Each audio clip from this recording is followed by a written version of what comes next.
Welcome back to my YouTube channel Krishami academy. तो friends, आज हम चेक करेंगे कि जो नैप्थलीन है हमारे पास उसमें सब्स्टिट्यूशन रिएक्शन की ओरिएंटेशन जो है वो कैसी होती है। मतलब कि जो नैप्थलीन है हमारे पास उसमें जितने भी सब्स्टिट्यूशन रिएक्शन होते हैं वो कौन सी पोजीशन के ऊपर ज़्यादा होते हैं और कौन सी पोजीशन के ऊपर कम होते हैं। तो इससे पहले जो हमने लेक्चर कवर करा था तो उसमें मैंने आपको बताया था कि जो नैप्थलीन है उसमें मोस्टली जो अटैक है हमारा वो कौन सी पोजीशन के ऊपर होता है, अल्फा पोजीशन के ऊपर होता है।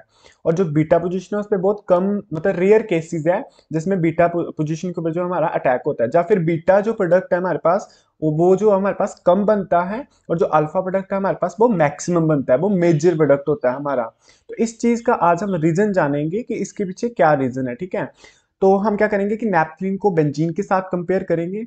तो अगर हम बेंजीन के साथ कंपेयर करते हैं नैप्थलीन को तो हम देखते हैं कि जो बेंजीन है हमारे पास उसमें हमारे पास कितने हाइड्रोजन एटम है, 6 हाइड्रोजन एटम है। और सारे के सारे कैसे हैं, वो इक्विवेलेंट है। ठीक है, क्यों इक्विवेलेंट है? क्योंकि मैंने आपको बताया था कि जो बेंजीन होती है इसमें हमारे पास कार्बन टू कार्बन जो बॉन्ड लेंथ होती है हमारे पास वो सभी की क्या है, सेम है। अब अगर carbon to carbon bond length जो अब सबकी सेम है तो उन कार्बन के साथ अटैच जो हाइड्रोजन है वो भी सारे के सारे जो वो क्या होंगे, सेम होंगे। ठीक है, क्योंकि सारी की सारी जो पोजीशन है बेंजीन में वो उनको इक्वली मतलब जो हम इक्वली प्रेफरेंस देते हैं, कार्बन एटम्स को इक्वली प्रेफरेंस देते हैं तो उनके जो हाइड्रोजन होंगे उनको भी इक्वली प्रेफरेंस मिलेगी। बट जो नैप्थलीन है हमारे पास उसमें बॉन्ड लेंथ का डिफरेंस होने के कारण मैंने आपको बताया था कि C1 और C2 की बॉन्ड लेंथ जो होती है वो छोटी होती है और जो C2 और C3 की बॉन्ड लेंथ होती है वो बड़ी होती है। अब दोनों की बॉन्ड लेंथ डिफरेंस होने के कारण हमारे पास दो अलग अलग हमारे पास पोजीशंस आ जाती हैं, है ना। तो एक तो हमारे पास अल्फा पोजीशंस होती हैं और एक हमारे पास बीटा पोजीशन होती हैं। अब अल्फा पोजीशन वाले जो कार्बन होंगे उनके साथ जो अटैच्ड हाइड्रोजन होंगे, एक तो वो हमारे पास हाइड्रोजन होंगे, एक वो हाइड्रोजन होंगे हमारे पास, और एक जो बीटा पोजीशन वाला कार्बन होगा उसके साथ जो अटैच्ड हाइड्रोजन होगा एक वो हाइड्रोजन हो गया। तो नैप्थलीन के केस में हमारे पास दो तरह के जो है वो हाइड्रोजन एटम है, एक तो हमारे पास अल्फा हाइड्रोजन एटम है और दूसरे हमारे पास बीटा हाइड्रोजन एटम है। ठीक है, तो इसलिए हमारे पास जब भी हम नैप्थलीन में सब्स्टिट्यूशन करवाते हैं तो दो तरह के मोनो सब्स्टिट्यूटेड प्रोडक्ट जो है वो पॉसिबल होते हैं। एक तो alpha alpha substituted product possible है, एक हमारे पास बीटा सब्स्टिट्यूटेड प्रोडक्ट जो है वो पॉसिबल है। ठीक है, तो पर अब जो मोस्ट ऑफ द सब्स्टिट्यूशन है हमारे पास नैप्थलीन की वो कौन से कार्बन एटम पर होती है, अल्फा कार्बन एटम पर होती है। अब इस चीज को हम कैसे बताएं, इस चीज का रीजन क्या होगा, इस चीज को कैसे एक्सप्लेन करेंगे हम क्या करेंगे कि अल्फा पे अटैक करवाएंगे, बीटा पे भी अटैक करवाएंगे। जब हम अल्फा पर अटैक कराएंगे तब हमारे पास जो कार्बोकेटायन आएगा उसको चेक करेंगे, और जब बीटा पे अटैक कराएंगे तब हमारे पास जो कार्बोकेटायन आएगा उसको चेक करेंगे। दोनों की स्टेबिलिटी देखेंगे।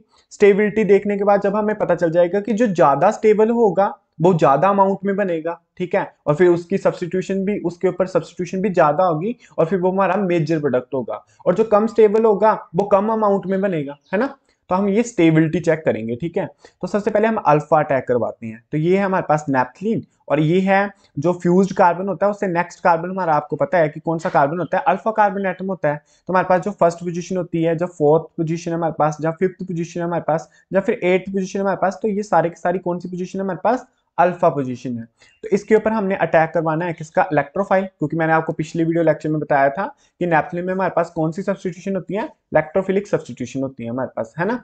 तो यहाँ पे इलेक्ट्रोफाइल आएगा जो कि इलेक्ट्रॉन डेफिशिएंट स्पीशीज होती है और वो अटैक करेगा कौन से कार्बन एटम पर, अल्फा कार्बन एटम पर। ये वाला जो पाई बॉन्ड है पहले टूटेगा, यहाँ पे शिफ्ट होगा तो ये कार्बन के ऊपर इलेक्ट्रॉन की डेंसिटी जो है वो इंक्रीज कर जाएगी और ये वाला कार्बन जो अटैक कर देगा किसके ऊपर, इलेक्ट्रोफाइल के ऊपर। ठीक है, और ये वाला स्टेप आपको पता है कि स्लो होता है और स्लो स्टेप ही हमारे पास रेट डिटरमाइनिंग स्टेप होता है। ठीक है, अब यहाँ पे जब ये पाई बॉन्ड जो हमारा शिफ्ट होकर इस कार्बन के ऊपर आ जाएगा तो यहाँ पे जो कार्बन है उसकी इलेक्ट्रॉन वहां पे जो इलेक्ट्रॉन डेंसिटी है वो कम हो जाएगी, जिसकी वजह से वहां पे पॉजिटिव चार्ज जनरेट हो जाएगा। अब उस पॉजिटिव चार्ज को जो है वो कौन खत्म करेगा, हमारा ये वाला पाई बॉन्ड जो है वो खत्म करेगा। ठीक है, तो आपने क्या करना है, इसकी रेजोनेटिंग स्ट्रक्चर जो है वो सारी की सारी बना लेनी है। ठीक है, ये मैंने आपको इससे पहले वाले जो लेक्चर है वहां पे मैंने आपको सिखाया था कि जब अल्फा कार्बन के ऊपर अटैक होता है तो तब इसकी रेजोनेटिंग स्ट्रक्चर जो है वो कैसे बनती है। तो वहां पे भी हमारे पास 5 रेजोनेटिंग स्ट्रक्चर जो अब बनी थी। ठीक है, बट यहाँ पे हम देखेंगे कि जो हमारे पास फर्स्ट ए स्ट्रक्चर है और फर्स्ट बी स्ट्रक्चर है, इन दोनों स्ट्रक्चर में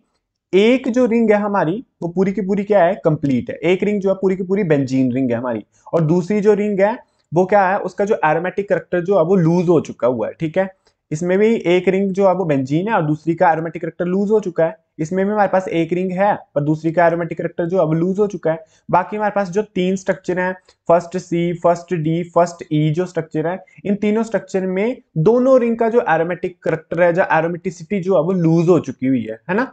ठीक है, अब हमारे पास जो फ्राइज रूल था वो क्या बोलता था कि जितनी बेंजोनॉइड रिंग होगी हमारे पास, या जितना बेंजोनॉइड सिस्टम होगा हमारे पास, वो वाली स्ट्रक्चर जो है हमारे पास वो सबसे स्टेबल होगी। तो यहाँ पे देखो फ्राइज रूल के अकॉर्डिंग ये वाली स्ट्रक्चर और ये वाली स्ट्रक्चर जो है वो ज्यादा स्टेबल होंगी, और ये वाली स्ट्रक्चर जो है तीन वो उतनी स्टेबल नहीं होंगी हमारे पास, क्योंकि इनमें एक भी बेंजोनॉइड सिस्टम नहीं है, जब बेंजोनॉइड रिंग नहीं है।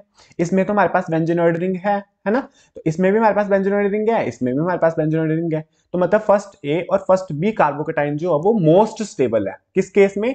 अल्फा अटैक के केस में। ठीक है, नेक्स्ट हमारे पास है बीटा अटैक। ठीक है, अब हम बीटा अटैक करवा के देखेंगे। तो बीटा अटैक हमारे पास बीटा पोजीशन के ऊपर होगा, बीटा कार्बन के ऊपर होगा।